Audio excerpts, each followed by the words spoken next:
নষ্ট বিশ্বাস। আমি তোকে বিশ্বাস করেছিলাম অন্ধের মতো, যেভাবে মানুষ চোখ বন্ধ করে প্রার্থনা করে ঠিক সেভাবেই তুই যা বলতিস আমি তাই সত্যি ভেবে নিয়েছি। প্রশ্ন করিনি, সন্দেহ করিনি, যাচাই করিনি। কারণ বিশ্বাসের ভেতর প্রশ্ন থাকলে সেটা আর বিশ্বাস থাকে না। তুই হাসলে আমি নিশ্চিত হতাম, তুই বললেই সব ঠিক আছে। আমার ভেতরের সব ঝড় থেমে যেত। আমি ভাবতাম মানুষ মিথ্যে বলতে পারে, কিন্তু তুই না।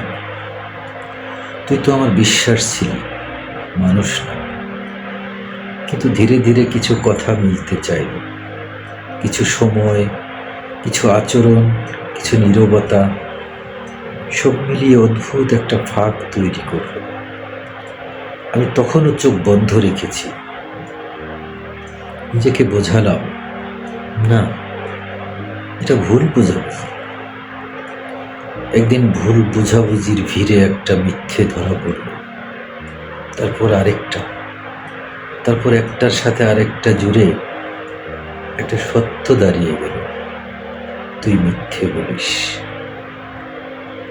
আমি চিৎকার করিনি, আমি অভিযোগ করিনি, শুধু একটা ডায়েরি কিনেছিলাম। প্রতিটা মিথ্যার পাশে তারিখ লিখেছি, সময় লিখেছি, আর নিজের বুকের ভাঙা শব্দগুলো লিখেছি। লিখতে লিখতে বুঝলাম কাগজ ভারী হচ্ছে, কিন্তু আমি হালকা হচ্ছি না। বরং প্রতিটা পাতার সাথে সাথে আমার বিশ্বাসের ওজন বাড়ছে, ভাঙা বিশ্বাসের ওজন।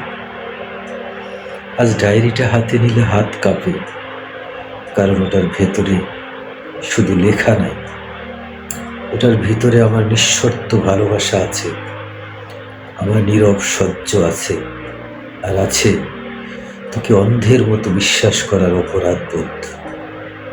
তুই জানিস, মিথ্যে সবচেয়ে বেশি কষ্ট দেয় তখনই যখন সেটা আসে সবচেয়ে বিশ্বাসের মানুষটার কাছ থেকে।